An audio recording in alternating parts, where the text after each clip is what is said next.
Okay, guys, Facebook says I'm live, and you guys saw some posts about this yesterday on Instagram and Facebook that basically I've got a bunch of microphones, and I've had a lot of conversations with customers and other engineers. What's the best mic for recording rhythm guitar? And the conclusion I found after yesterday is that all of them and none of them in a way. So I'm going to walk you through the mics that we used.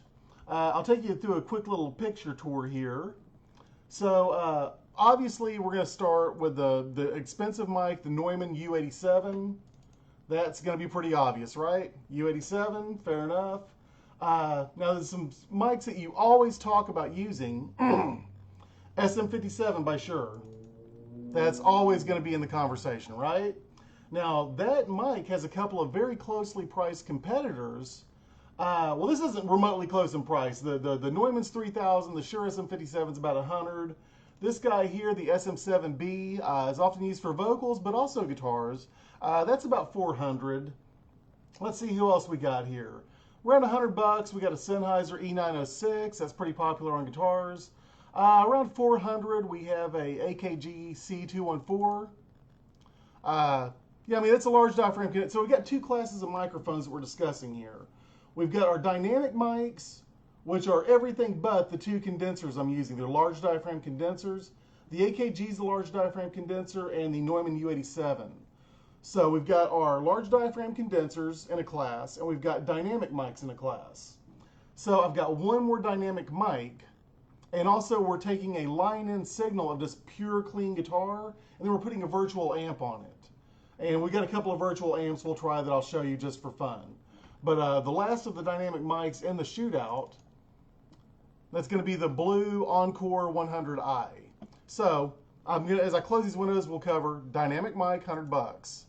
Large diaphragm condenser, about 400. Sennheiser, about 100. Shure SM7B, about 400. Shure SM57, about 100. And Neumann U87, about 3 grand. So right now I have all the guitar tracks on here doing, they're roughly the same volume, and they're all panned direct center just for our listening enjoyment. So when I bounce to the mix real quick, it's going to sound a little funny, but we're going to solo each mic. And let's see here. Let's see what we got here. So we're going to start here, and this is not going to sound good in the whole mix.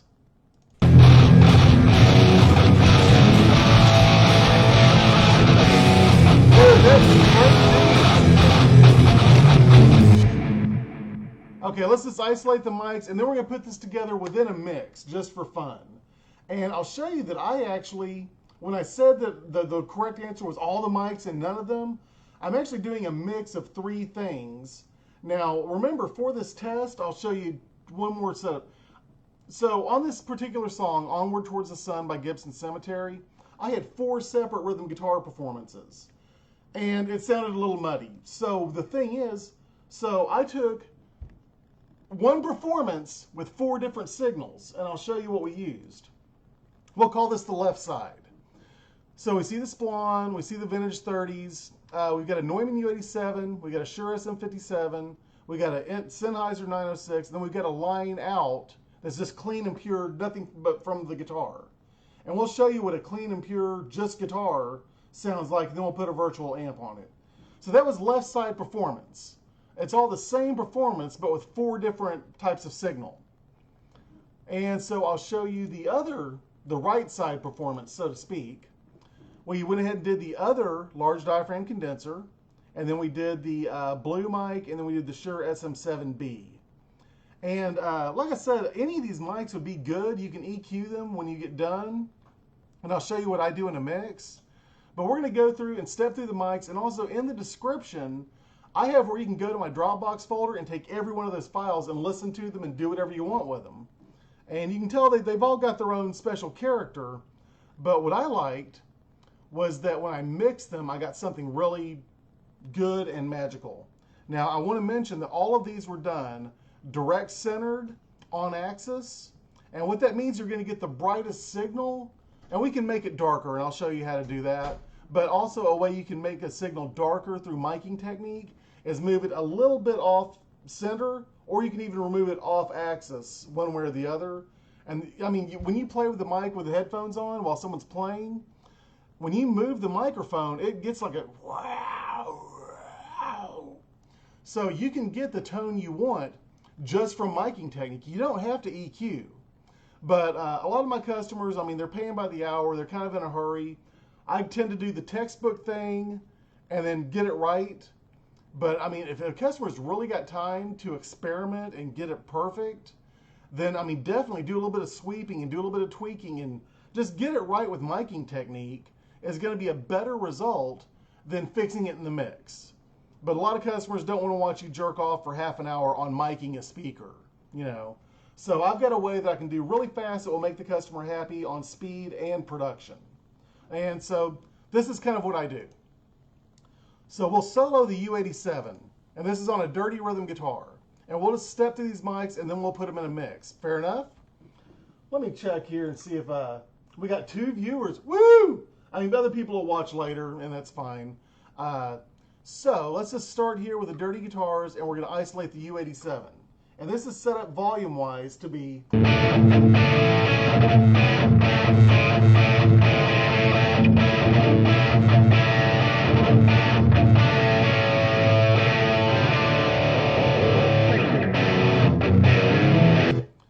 Now I can hear that cab is vibrating a little bit, which isn't the end of the world, but anyway.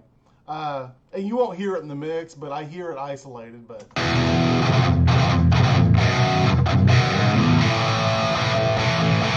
that's the good old SM57. So far the U87 sounds good. It's a $3,000 mic. It should sound good. Normally I would have that farther back, capturing more of the room and more of the kind of woof woof. And normally I would have some kind of dynamic mic up close for detail.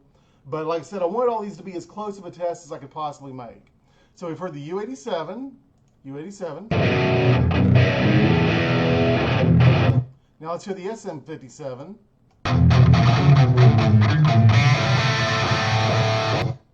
Now let's hear the Sennheiser E906.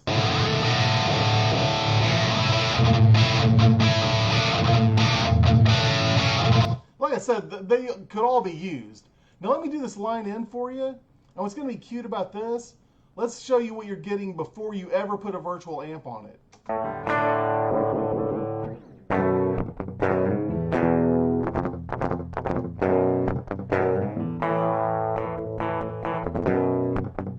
Now here's the secret. You want the guitar player to hear what he's hearing with a dirty signal, because if he hears that clean, he's going to change the way he plays. But I like to capture a clean through a direct box that the guitar player is not hearing or aware of, because let's say he put a shit ton of reverb on his amp. Okay, I can't back out of that if I recorded his reverb. Or let's say his amp's a piece of shit, like a Line 6 or something. Sorry, Line 6, but if I don't like his amp, I've got the chance to take this. Okay. Here's a virtual amp. Now watch this. There we go.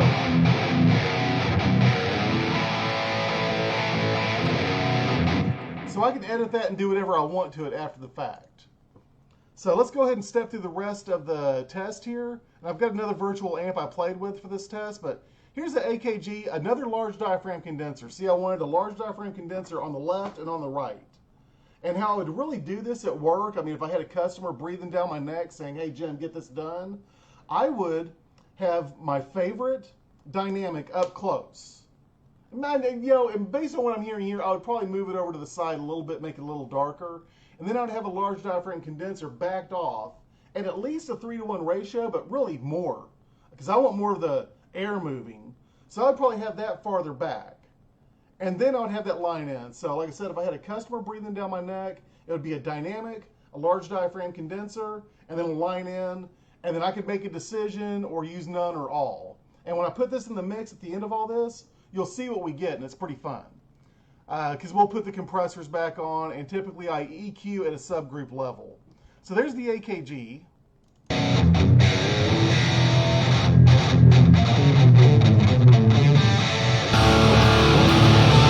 See, really not bad. Let's go to that Shure SM7B.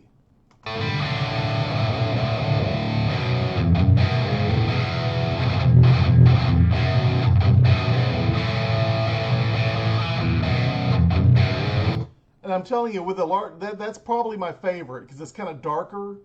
I'm liking that. And this is one of the brightest ones, the blue Encore 100i.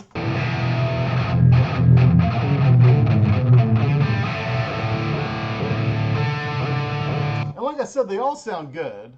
And then we'll go to this line out here. And let's take this line, and I'll show you what we were getting without the virtual amp. Just straight up line in. Now let's show you, I'm just running, this is the stock virtual instrument, or virtual amp. Oh no, I went ahead and read the STL amp. You can get this thing for free, by the way, and I like this one a lot. Let's turn it on and see what we get.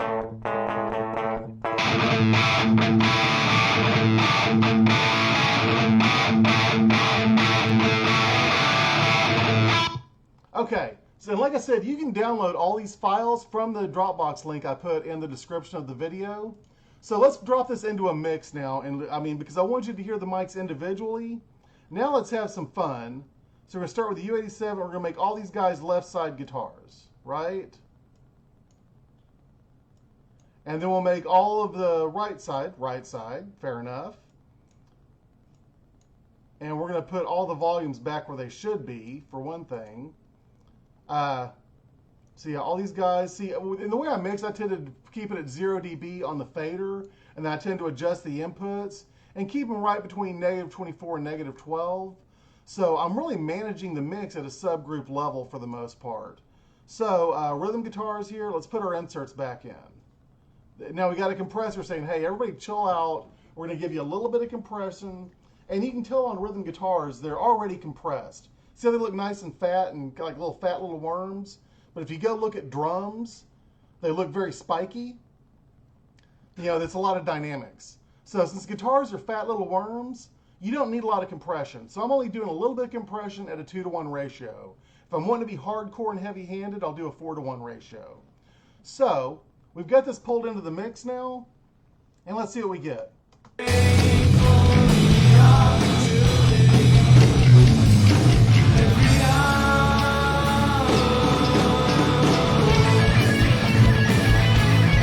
Go.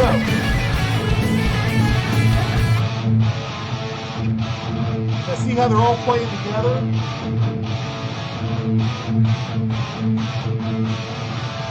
Now see, the guitarist on this project is something of an egomaniac douchebag, and he had 4 different performances with 4 different guitars and 4 different microphones, and that was cool, but it sounded kind of mushy.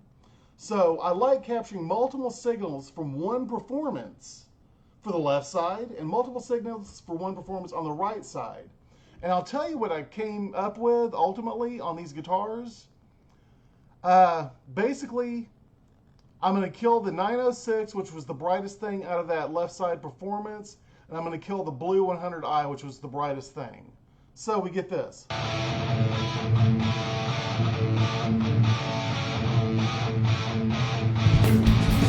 If only known his marriage vows were actually prophecy, might have treated her more tenderly, for he may not ever even gave her that ring. Now he lies beneath the frozen ground. There you go. So there's our mic shootout. We covered 6 different microphones and some line in, and we covered some virtual amps. There's a million virtual amps you can play with. We can spend a whole video on just virtual amps. But, like I said, I think I had a good guitar, a good amplifier. I mean, I think my playing is competent at least. And then we tested some of the most popular mics in the industry that I happen to own. And you guys can go through and look at the files that I have available for you.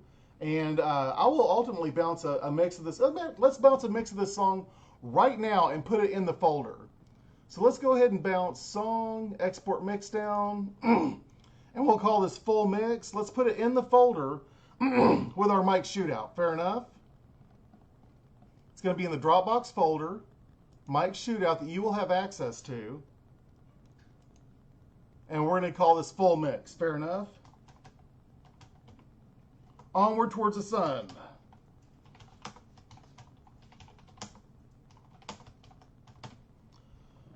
Full mix, onward towards the sun. And dude, I've done so many of these mixes. We'll document that it was 6/18/21.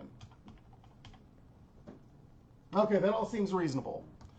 There we go. And we're doing it as a MP3. Everyone seems to like that. And I do the highest bit rate available. Golly, there's a frog in my throat. Sorry about that. Because I'm sitting here trying to talk, and of course I've got allergies. So that's going to bounce out to your folder that you'll have access to.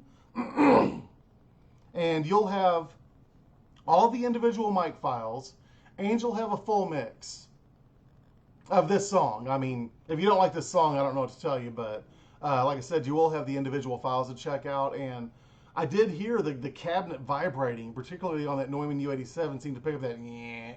But you'll notice it doesn't show up in the mix. Not everyone's cab vibrates, so maybe I need to glue that thing or something. I don't think I had any kind of blown speakers. I know for a fact I don't. But there's something vibrating on that cabinet. I guess that covers it, right? I don't know what else I could tell you. I'll do a recap of the mics we looked at. Blue 100i, AKG C214, Sennheiser E906. There's the mic setup. There's mic setup for Performance 2. There's the guitar that was used. Neumann U87, about $3 grand. SM7B, I got that for Father's Day / birthday. That's about $400. Shure SM57, that's the obvious classic. I think that kind of covers it. And we're about to have this mix bounced out, and I'm going to go ahead and exit being live. You guys have a good day. Bye-bye.